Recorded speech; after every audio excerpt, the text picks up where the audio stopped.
Hello viewers, আসসালামু আলাইকুম। আপনাদের সকলকে স্বাগত আমার আরো একটি নতুন ভিডিওতে।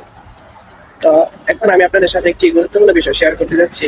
বিষয়টা হচ্ছে যে গতকালকে আমার এক কলিগ সে দেশে টাকা পাঠাবে। ওনার ইকামা সংক্রান্ত সমস্যার কারণে উনি ব্যাংকে টাকা পাঠাতে পারেন না। উনি এক বিকাশ এজেন্টের মাধ্যমে টাকা পাঠায়।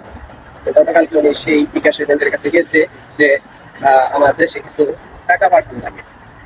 তখন আমি বিকাশ এজেন্ট বলতে চাইছে ঠিক আছে, ওরা জিজ্ঞাসা করা বলবে তাহলে 1 রিয়াল বরাবর কত টাকা দিবেন। ওরা বলতেছে যে 1 রিয়াল বরাবর 31 টাকা পাইবেন। তখন আমি বলতেছি যে কেন 31 টাকা?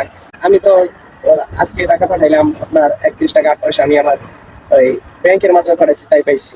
তখন আপনারা তো সবসময় 1 টাকা বেশি দেন। তখন বলতেছে যে দেখেন, আসলে বর্তমান সরকার চেঞ্জ হওয়ার পর থেকে আমরা এখন কি করতে পারতেছি না, বেশি টাকা টাকা দিয়ে আমরা ডলার কিনে আমরা বেশি টাকা বেচতে পারতেছি না। আর এই যে টাকাটা এখন আমাদের এই টাকাটা আমাদের কি করতে হবে, ব্যাংকের মাধ্যমে পাঠাতে হবে। আপনি যদি 8 টাকা 10 পয়সা 8 পয়সা 10 পয়সার কথা যে বললেন, এই 8 পয়সা 10 পয়সা এইটাই আমাদের এখন বর্তমানে লাভ থাকে। এখন বর্তমানে নতুন সরকার আসার কারণে এই যে টাকা পাচারকারী কিছু যে দরবেশ ছিল তাদেরকে ইতিমধ্যে আটক করা শুরু হয়ে গেছে।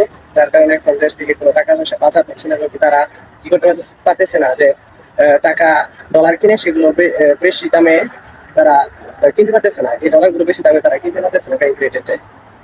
অত্যন্ত এটা সুখবর।